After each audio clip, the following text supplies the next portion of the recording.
Manusia terbaik di antara kalian itu adalah orang yang belajar Al-Quran.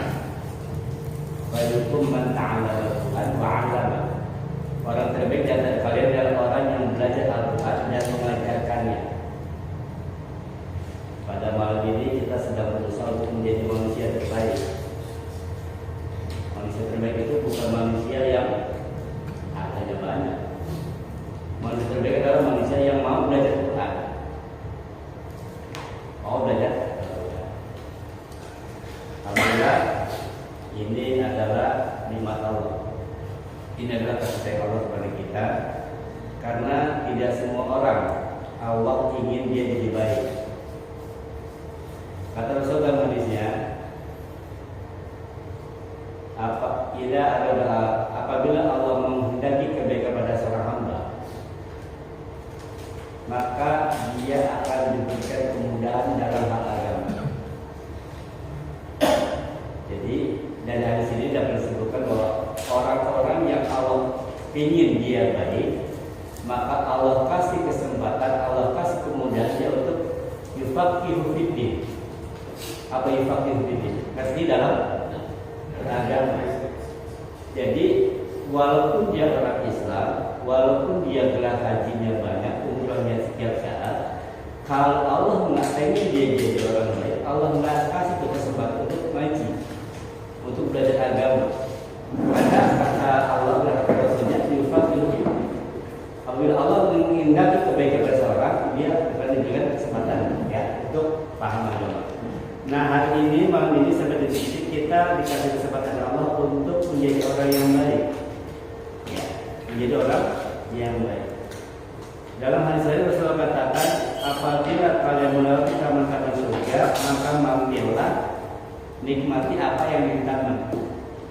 Ditanya, taman surga itu yang di dunia ada apa? Majlis zikir, majlis ilmu, itulah taman surga. Insya Allah mudah-mudahan kalau kita duduk Depok begini, ini bagian dari tamannya, taman surga. Kalau sudah di taman, tinggal apanya? Tinggal mas. Banyak hadis-hadis yang menerangkan bahwa Al-Quran itu orang yang Al-Quran itu adalah orang-orang yang dipilih oleh Allah. Kemudian kita pengen dan kita selalu bilang bahwa Al-Quran itu menjadi pedoman hidup. Nanti dimuka wama imamuka. Apa pemimpinmu? Wama kita muka apa kita Al-Quran. Kita selalu bilang Al-Quran is my way.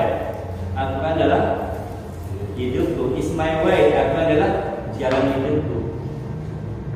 Kita selalu mengatakan Al-Quran sebagai pedoman kita, namun fenomena masyarakat di kita ngakunya sebagai pedoman, namun kita nggak bisa baca. Jangankan memahami isinya, terkadang membaca saja tidak bisa. Pernah saya singgung beberapa pertemuan yang lalu, ketika kita beli kipas angin yang harus dirangkai, di dalamnya ada user manual, ada buku petunjuk, tapi user manualnya menggunakan bahasa Inggris.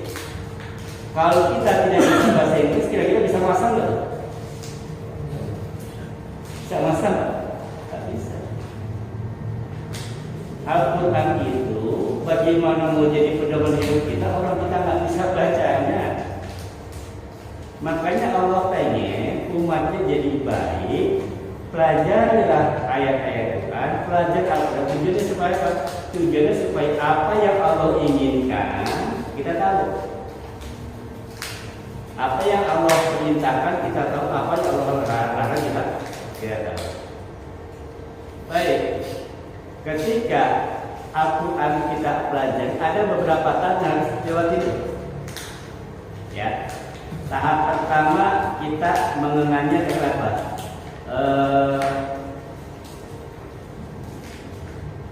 Tilawah ya, membaca.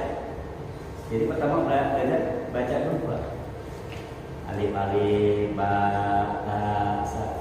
Karena kalau belajar Quran nggak lain, nggak bukan tuh buku-buku. Kalau nggak ada guru nggak bisa, Pak. Nggak bisa baca Quran kalau nggak ada gurunya nggak bisa. Pertama baca dulu, ya. Pertama baca dulu. Nah kemudian nanti baru bicara apa? Baru bicara terjemah. Setelah kita baca yang bagus, baru kita terjemahkan. Setelah terjemah bisa, baru masuk ke berikutnya tafsir. Penjabaran secara singkat. Penjabaran secara singkat. Ya kita berharap ya, yang senuzul ya, kita semua sudah belajar. Tinggal bagaimana cara kita memahami ayat-ayat Quran. Bapak sekalian, para hadirin sekalian, firman Allah dalil-dalil itu nggak bakal berubah. Firman tidak akan berubah. Dalil nggak yang berubah. Yang beda adalah pemahaman orang tentang sebuah dalil. Ketika datang sebuah dalil, ayat Allah misalkan, itu tergantung dari perangkat orang itu. Kalau perangkat di otaknya itu canggih, maka akan menghasilkan pola pikir yang canggih pula. Kalau perangkat hatinya bagus, maka akan menghasilkan pola hidup yang bagus juga. Maka jangannya ketika ada satu ayat itu beda penafsiran, beda pemikiran, karena perangkat yang dimiliki orang beda-beda. Perangkat yang dimiliki orang beda-beda. Khusus dalam Al-Quran, kita nggak boleh sembarangan menafsirkan Al-Quran. Karena sering kejadian begini, Pak.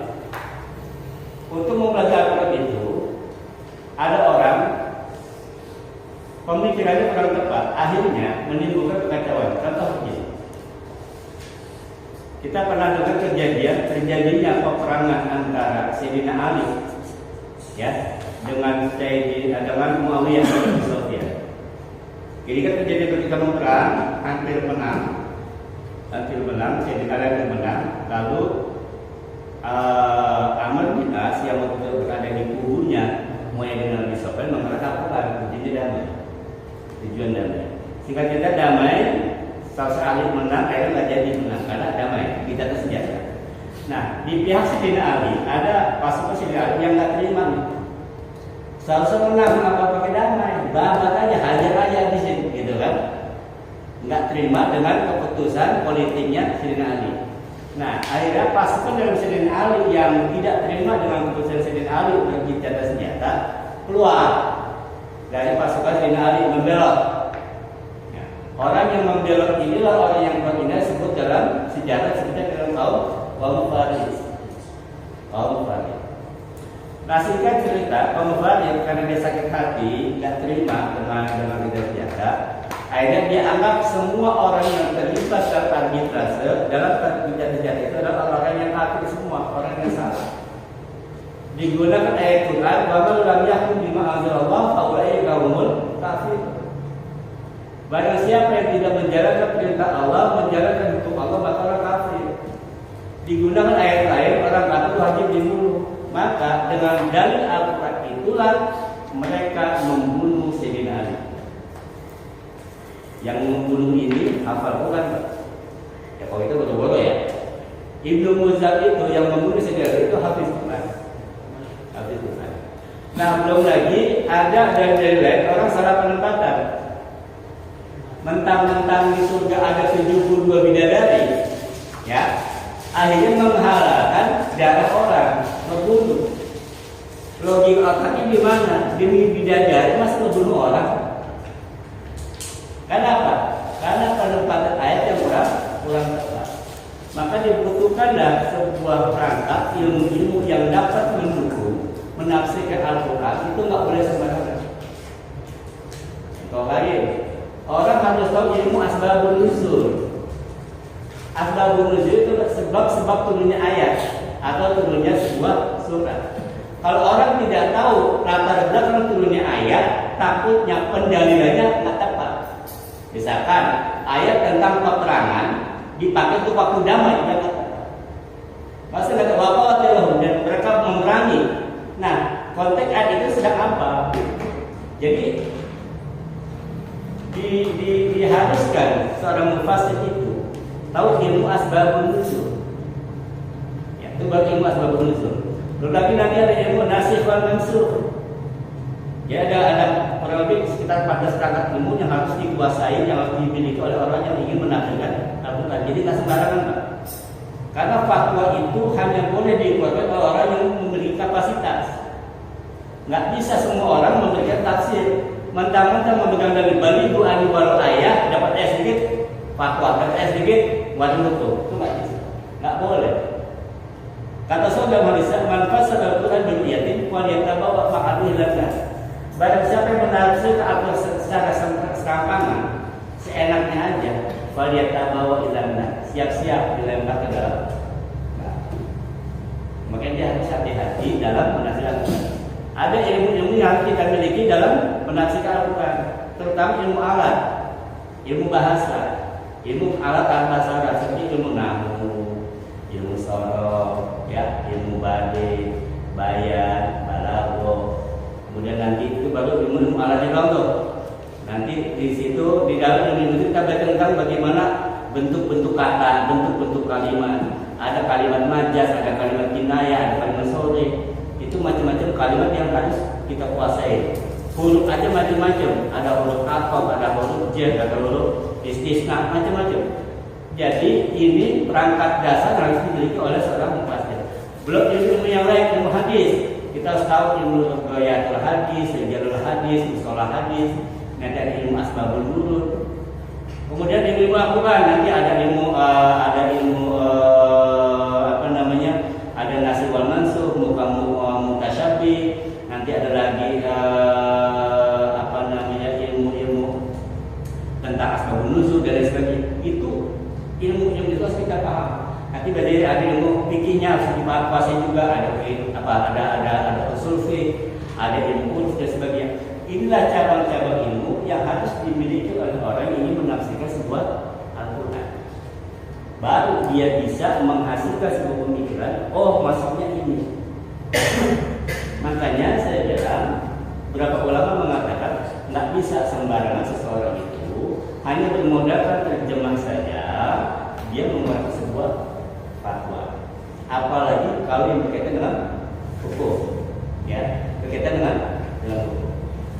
Nah, bapak sekalian, ya kita di sini kita sih ngobrol aja ya. Kita ngobrol saling sharing ya, karena kapasitas saya juga tidak sebagai seorang mufti, sebagai seorang kiai, kita ngobrol aja saling sharing ya. Apa yang bisa kita ambil, kita petik dari ayat ini ya. Paling kupasan ringkas aja ya, tidak secara mendalam. Karena kalau mau ngomong secara mendalam Pak, itu nggak cukup.